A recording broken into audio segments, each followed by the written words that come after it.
जो पहले गन वाला बंदा था उसने मेरी तरफ और दो कस्टमर खड़े थे उनको साइड पे किया है। दूसरा काउंटर के अंदर आया, उसने आते ही कैश काउंटर में से कैश निकाल लिया है। अस्सलाम वालेकुम नाज़रीन, मुझे कहते हैं मुज़म्मिल अशरफ और आप देख रहे हैं 9 न्यूज़ एचडी। नाज़रीन, गुज़िश्ता दिनों फैसलाबाद में एक अनोखी वारदात पेश आती है। 6 दिसंबर के दिन इस वेब हाउस में एक डकैती की वारदात पेश आती है, जहां पे दो नौजवान आते हैं। गन पॉइंट पे इन भाई से इनके पैसे और इनके मोबाइल जो हैं वो छीन के चले जाते हैं। अभी इस कहानी में ट्विस्ट ये है कि 6 दिसंबर 2024 को यहाँ वारदात हुई। सेम इसी एक साल पीछे चले जाएँ और 6 दिसंबर 2023 को भी इसी शॉप में इन्हीं भाई के साथ ये वारदात पेश आती है कि दो नौजवान आते हैं और वो आके इसी तरह से लूटमार करते हैं। आइए इनसे जानते हैं कि ये महज इत्तफाक था या इसको हम क्या कह सकते हैं और ये सारी वारदात कैसे पेश आती है। अस्सलाम वालेकुम भाई, कैसे हैं आप? वालेकुम सलाम, अल्लाह का शुक्र है। भाई सबसे पहले तो मुझे ये बताएं कि ये जो वारदात हुई है इसमें कैसे ये शुरुआत होती है, कैसे लोग अंदर आते हैं और क्या कुछ करते हैं? जस्ट डेली बेस की तरह मैं कस्टमर डील कर रहा था। इतना तो किसी को आइडिया नहीं होता कि अचानक से ऐसा हो जाना है। तो मैं अपने कस्टमर डीलिंग में वो था मसरूफ़। अचानकली रैंडमली तो जुम्मे के दिन मार्केट बंद होती है, सारी हमारे साथ वाली शॉप सारी बंद होती हैं, जस्ट हमारी ओपन होती है पूरी मार्केट में। तो पहले तो आई थिंक उन्होंने भी इतना आइडिया लगाया होगा कि कोई नहीं होगा शॉप पे, एज ए कोई ना कोई बंदा आया होगा ऐसा उन कस्टमर्स के बीच जो अपनी तसल्ली करके गया होगा कि ये अकेला है आज। तो फिर उसके बाद ऐसे जब मैं मसरूफ़ हूँ कस्टमर डील करने में, अचानक से आते हैं दो लोग, जिसके पास एक के पास गन थी, मीन के पिस्टल था। उसने मेरी तरफ लोड किया, जो कि गन वाला बंदा था। उसने मेरी तरफ और जो दो कस्टमर खड़े थे उनको साइड पे किया है। दूसरा काउंटर के अंदर आया, उसने आते ही कैश काउंटर में से कैश निकाल लिया है, जितनी कैश थी हमारी। इसके अलावा मेरे मोबाइल उठाए हैं, जो कि 2 मोबाइल थे और तीसरा के कुछ डिवाइसें थी जो नीचे काउंटर में भी पड़ी हुई थी। इसके अलावा गन पॉइंट पे ये सारा वाक़या हुआ है। सही।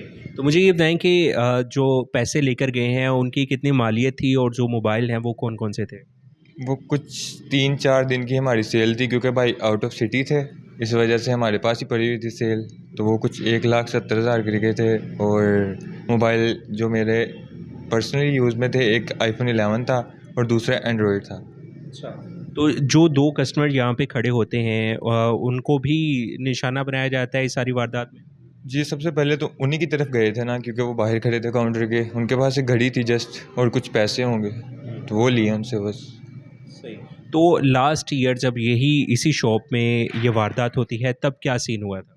तब मेरी जगह दूसरा लड़का होता था, अभी भी होता है वो, लेकिन वो आउट ऑफ सिटी था। मैं इनके अपने गाँव गया हुआ था 4-5 छुट्टियों पे। तो लास्ट वाक़या उसके साथ हुआ था, लेकिन रैंडमली ये बंदे वो नहीं आए। अच्छा। इतना आइडिया है। सही, दोनों अलग अलग वारदात। सबका उनका डाटा भी पड़ा हुआ है, जो उन पे केस हुआ था, मतलब सज़ा भी मिल गई थी उन्हें, माफ़ी भी दे दी थी, लेकिन वो ये नहीं थे इस दफ़ा। अच्छा, जो पहली वारदात थी वो पकड़े गए थे मुल्क से? गए थे 1 हफ्ते 2 हफ्ते के अंदर पकड़े गए थे वो। सही। तो उन्होंने मास्क वगैरह लगाए हुए थे, नहीं, उन्होंने मास्क नहीं लगाए थे, इसीलिए पकड़े गए? पकड़े गए थे और इसीलिए। फिर उसके बाद ये माफ़ी तलाफ़ी हो गई? माफ़ी तलाफ़ी हो गई थी। माफ़ करने की क्या वजह थी? यही कि मतलब तकरीबन कोई वो उनको 7 साल की सज़ा दी थी जज साहब ने। तो 1 साल के अंदर अंदर ही काफ़ी माफ़ीनामे आए उनकी तरफ से।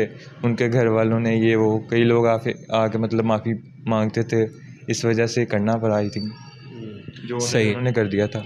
ठीक है। तो वेब हाउस के अंदर जो चोरी होना है, मुझे जहाँ तक लगता है कि शायद कोई ना कोई एडिक्ट होगा। आपका एक्सपीरियंस क्या कहता है? Addict mean? नशा जो करना चाहते हैं, जो वेपिंग करते हो? नहीं, आई थिंक वो इस लिहाज से तो नहीं आए थे, क्योंकि ये भी एक बिज़नेस के तौर पे चल रहा है ना। तो यहाँ भी वो सारी चीज़ें मैसर होती हैं, जैसे कैश, ये वो, हमारे पास हर चीज़ होती है ना अपनी।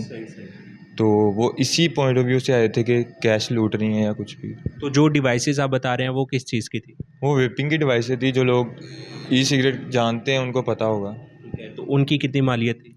वो कुछ होंगी का आई थिंक 24 के तक की, जस्ट इतने की डिवाइसें थी। सही। तो मुझे ये बताएं कि सीसीटीवी में देखा जा रहा है कि वो पिस्टल लोड करते हैं और आपके ऊपर आके निशाना लगा देते हैं कि साइड पे हो जाए। तो तब कोई सिचुएशन किस तरह की थी? आप कैसे उसको एक्सप्लेन कर सकते हैं? कितना डर था और क्या पुलिस को बुलाने का या हेल्प बुलाने का कोई आसरा मौजूद नहीं था? नहीं, उस टाइम जैसा मैंने बताया कि मार्केट बंद थी, इस वजह से मतलब पैनिक होता है, हर इंसान होता है।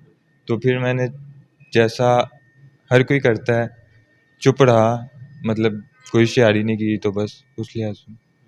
तो अभी पुलिस की कार्रवाई कहाँ तक पहुंची है, पुलिस काम कर रही है? जैसे कि तफ्तीशी उस दिन नहीं आए थे, हमने केस हमारी तकरीबन दूसरे दिन ही एफआईआर हो गई थी, तो तीसरे दिन या चौथे दिन तफ्तीशी आए थे हमारे पास, जिन्होंने मतलब आके डिटेल ली थी सारी ये वो। और आज 2 दिन बाद फिर उनका फ़ोन आया था, बोल रहे थे कि डीपीओ के दफ्तर जाएंगे जहाँ पे मुस्लिम जो होते हैं मुलजमान, उनकी पिक्स वगैरह डाटा वगैरह होता है हमारे पास, तो आपकी तसल्ली करवाएंगे शक्लें दिखा के उनकी। सही है। तो बिल फ़र्ज़ अगर वो अभी हमारे सामने आ जाते हैं तो आप पहचान सकते हो? पहचान सकते हो, लेकिन जस्ट ये है कि मास्क पहने हुए थे, बट आ जाएंगे पहचान में, उनका लहजा ऐसा था। अच्छा, किस तरह के लग रहे थे, मतलब फैसलाबाद के लोग? के नहीं लग रहे थे, वो गांव टाइप के लग रहे थे, पहनावे से भी और ज़ुबान से भी। सही। तो अभी आपका एक्सपीरियंस क्या कहता है कि मतलब इस तरह की चोरी 2 दफ़ा यहाँ पे हो जाना, तो उसके बाद सिक्योरिटी के क्या इंतज़ामात आपने बढ़ाए हैं? जैसे कि हमारे ओनर ने कहा है, उसी टाइम कॉल की थी, बट एज ए जहाँ से लेना है हमने गार्ड, वहाँ पे अभी नहीं है कोई अवेलेबल। वो कर रहे हैं अभी कि 1-2 दिन तक आ जाएगा। यानी वेब हाउस में भी गार्ड मौजूद हुआ करेगा? हुआ करेगा, पहले होता भी था अच्छा। जी, बट वो हटा दिया था किसी रीज़न से, फिर आ जाएगा। सही है, चलें हम उम्मीद करते हैं कि आपके जो मुल्ज़िमान हैं वो भी कैफ़े किरदार तक पहुँचे। यकीनन नाज़रीन आपने ये पूरी कहानी सुनी कि ये इस वेब हाउस के अंदर 2 साल में एक ही दिन 2 वारदातें पेश आती हैं, महज़ इत्तफ़ाक कह लें या कुछ भी हो सकता है। फ़िलवक़्त मुझे दीजिए इजाज़त, अल्लाह हाफ़िज़।